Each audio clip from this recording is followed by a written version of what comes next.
Ada rasanya saya terhutang budi dengan kekuatan kelompok kepentingan apapun di negeri ini.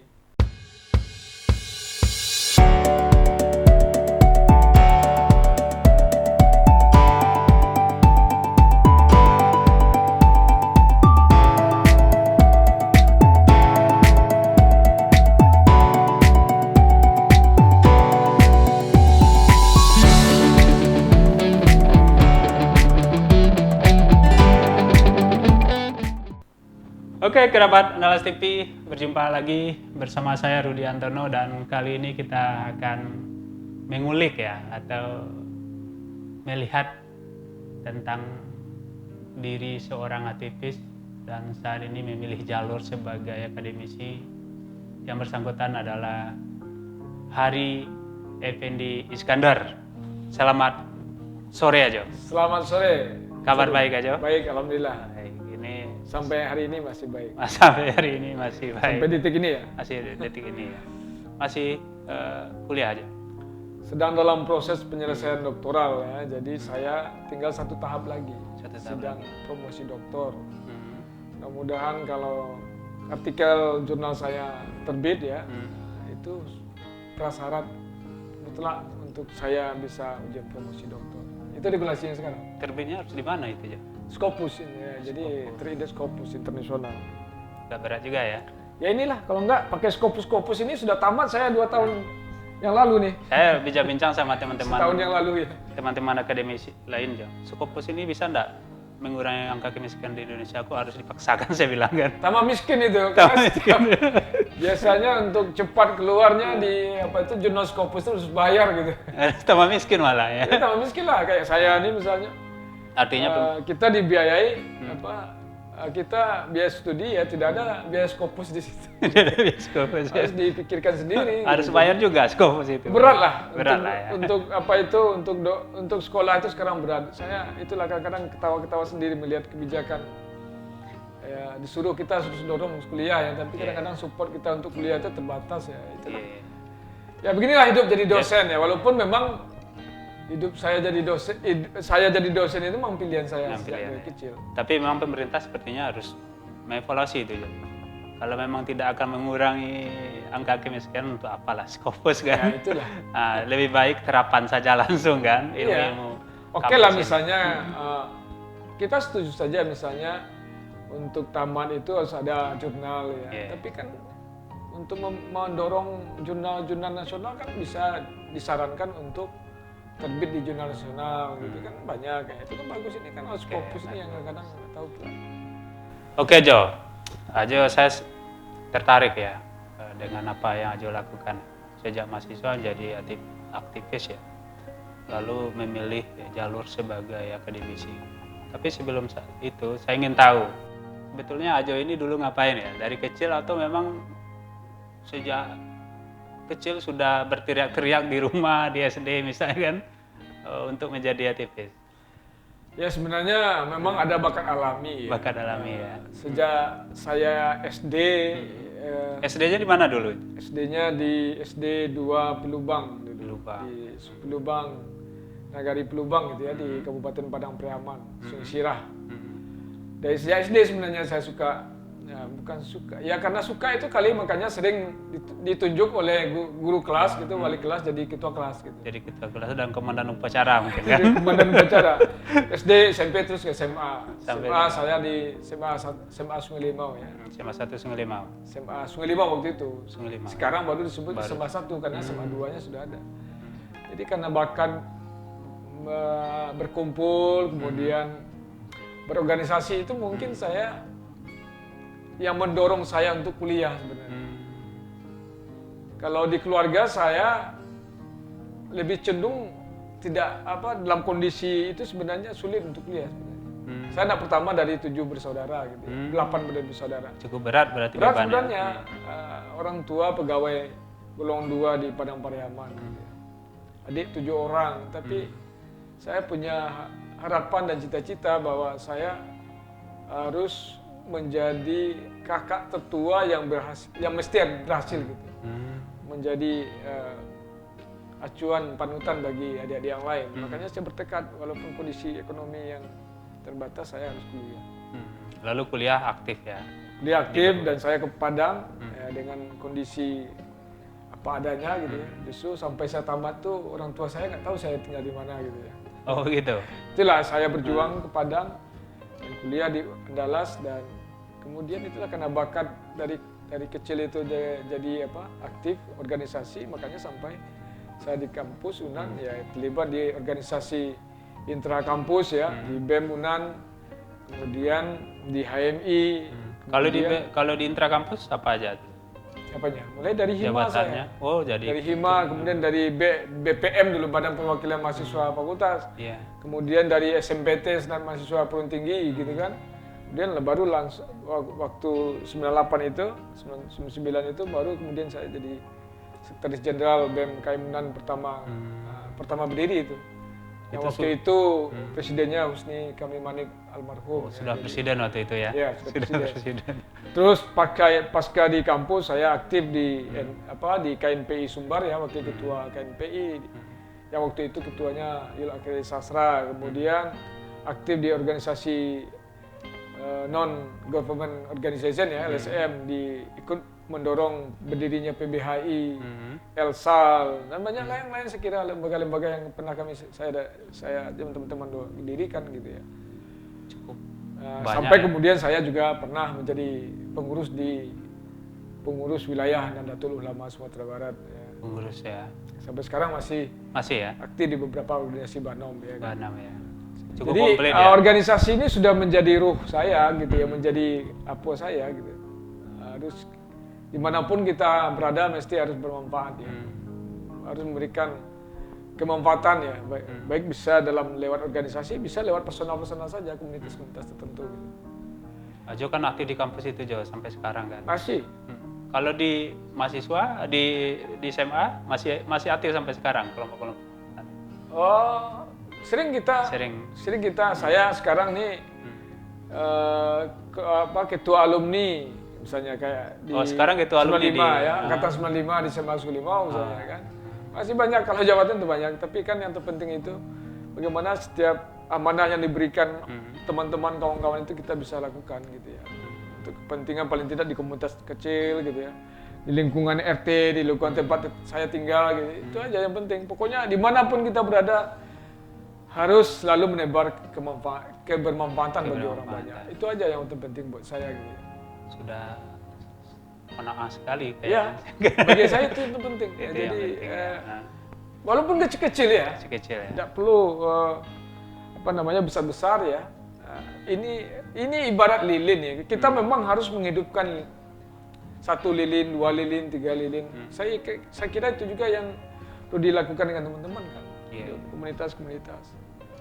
Jadi kita tidak perlu lagi so besar-besar gitu ya, tapi kemudian di belakangnya tidak jalan terus gitu ya kan. Iya. Ajo kan aktivis dulu ya, lalu memilih menjadi dosen. Apa alasan? Waktu saya tamat 2001, tamat di sejarah itu kan susah juga cari pekerjaan. Sejarah Unan itu. Iya. Kan pilihannya kan terbatas ya. Iya. Kalau jadi guru lebih cocok tamatan UNP gitu ya, atau IKIP jadi guru sejarah. Kalau jadi peneliti itu pun terbatas di lembaga-lembaga tertentu ya. Untuk jadi peneliti sejarah ya, misalnya kayak di LIPI atau di lembaga-lembaga tertentu kayak balai-balai sejarah. Saya kira saya pikir bilang aja kalau saya tidak jadi dosen, ijazah saya ini tidak saya gunakan. Kok bisa? Ya, enggak, karena ruang terbatas gitu ya. Ruang terbatas. Jadi ini didengar nih mahasiswa sejarah ini ya, jadi. Itu niat saya. Terbatas ya, walaupun saya waktu itu kalau tidak jadi dosen, ijazah saya ini tidak saya gunakan untuk melamar kerja gitu. Kalau di NGO kan ada lamar kita yang dirikan, kita yang buat kan. Iya. Nah, jadi pegawai itu ijazah ini kalau ada buka dosen sejarah, saya akan gunakan ijazah ini. Ternyata sudah 4 tahun saya tamat, baru ada lowongan. Saya coba lamar kan, karena saya memenuhi ya, walaupun aktivis, tamat aktivis ya, IP saya kan juga cukup memungkinkan untuk persyaratan untuk jadi dosen kan. Kan 3, walaupun sering demo kan IP kan 3 juga. 3 gitu kan. juga.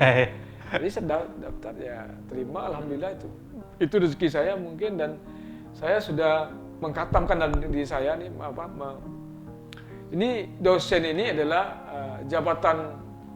jabatan yang saya geluti sampai akhir hayat saya. Sampai akhir hayat. Tidak akan terjun ke politik ya? Kalaupun terjun ke politik mungkin kalau saya sudah pensiun dari dosen kali ya. Bisa lama itu. Ya, saya kan pernah ditawari jadi maju oleh partai politik untuk ikut daerah. Di Padang Pariaman ya? Ya, pernah. Bukan bercerita bergara-gara itu, serius itu. Untuk maju di Pilkada 2014 kan. Ya.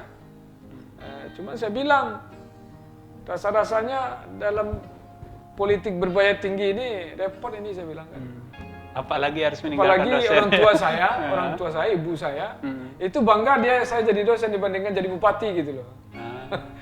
Jadi kalau itu ya ngapain lagi saya. Istri saya juga begitu. Dia lebih bangga. Dia lebih memilih saya jadi dosen dibanding jadi pejabat daerah. Katangah kita juga kan dosen juga kan? Hah? Dosen juga Katangah kan? Jadi saya kira ini sudah pilihan doa saya dulu ya. Dan pilihan ini yang akan saya kawal sampai akhir. Doanya memang untuk jadi dosen juga? Kalau tidak dosen saya tidak mau pula. Kalau guru kan balik sebenarnya. Balik ya. Kalau tidak jadi dosen saya akan tetap jadi aktivis, mungkin jadi pedagang gitu ya. Orang Pariaman itu kan hebat pedagang.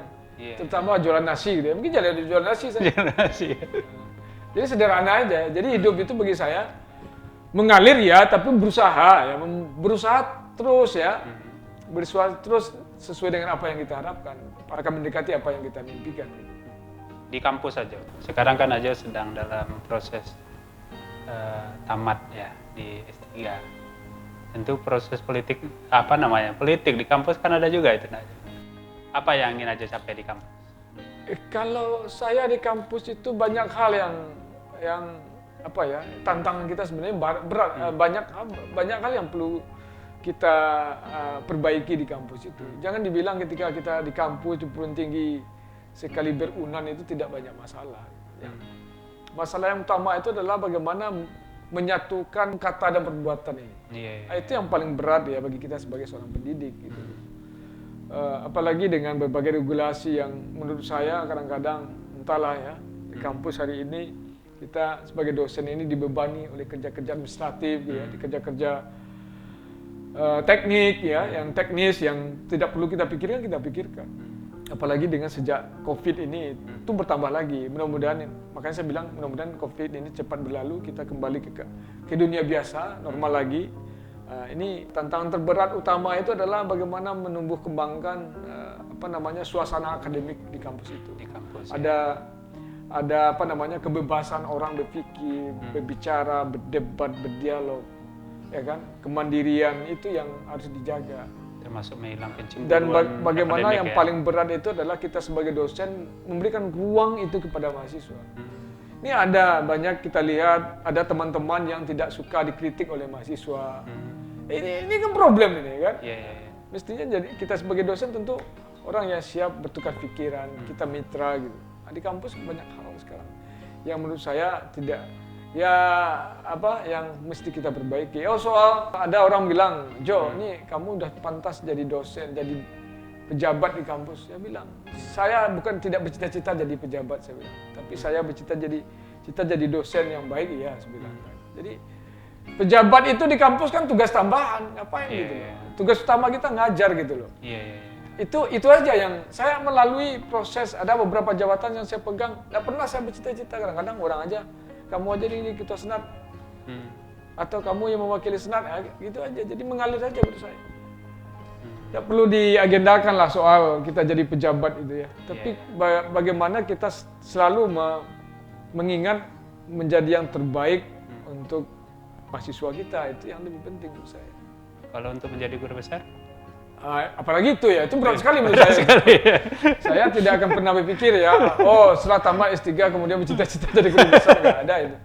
Yang terpenting kita jalani dengan maksimum apa yang menjadi tugas kita, menjadi kewenangan kita. Dan saya butuh dukungan dari Rudi dan teman-teman nih, dari media gitu ya. Saya minta ya, tolonglah diangkat ya figur-figur yang saya kira di kampus masih banyak orang-orang baik gitu. Walaupun itu semakin langka saya lihat gitu. Iya, semakin langka. Orang yang bisa menjadikan role model ya. Sebagai tipe tipe sosok yang panutan ya. Itu sudah semakin langka. Iya. Nah, saya tahu persis tuh banyak. Saya bukan menyatakan diri saya suci juga. Saya banyak juga dosa saya, banyak juga kekurangan saya ya. Tapi paling tidak dalam hal-hal yang strategis saya jaga itu. Saya jaga. Walaupun dalam soal-soal yang teknis, soal-soal yang banyak juga masalah saya gitu ya, kekurangan saya. Ajo, dalam perjalanan dari kecil sampai sekarang, siapa yang paling berpengaruh? Apanya? Dalam perjalanan karir Ajo, sampai di akademik.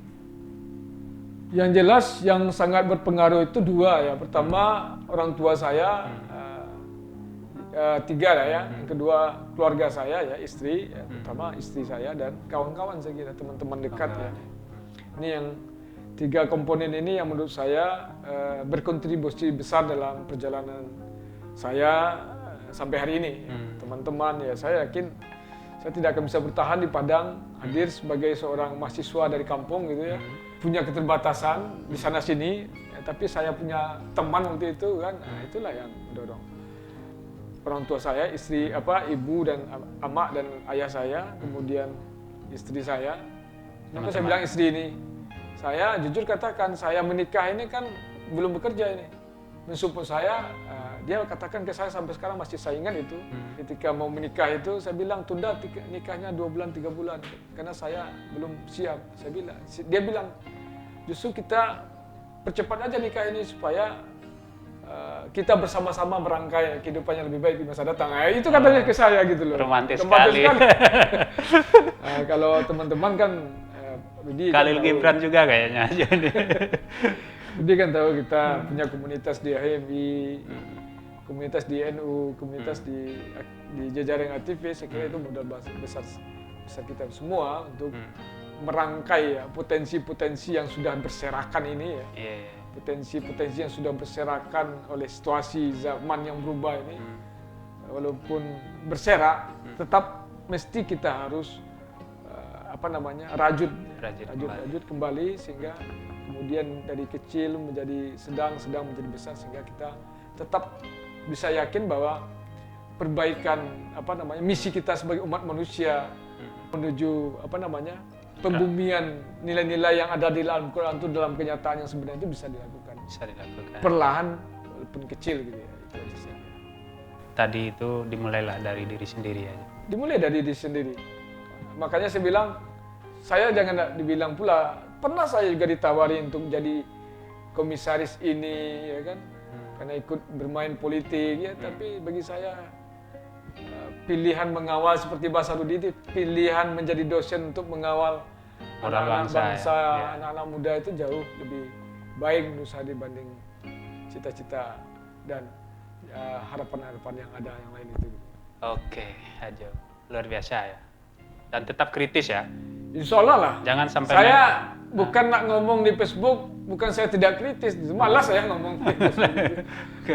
Kadang nggak jelas juga ngomong. Nggak jelas juga. Malas saya di Facebook itu di WhatsApp ya. Lebih baik nih Rudi bilang undang saya bilang ngomong aja apa adanya. Iya. Ya kan? Nanti jangan dikira lagi sama orang dan menghamba kepada kekuasaan kan. Ini kan jelas nih, saya bilang nih ya, kalau saya diundang saya bilang aja jelas-jelas. Ya kan? Oke. Tidak ada rasanya saya terhutang budi dengan kekuatan kelompok kepentingan apapun di negeri ini. Ya kan? Iya. Saya seperti, kalau dilihat lah saya seperti itu aja. Terima kasih Ajo. Oke, kerabat Al TV, demikian perbincangan kita dengan Ajo Ari Effendi Iskandar, dosen Universitas Andalas. Insya Allah sebentar lagi menjadi dokter. Amin. Sampai jumpa.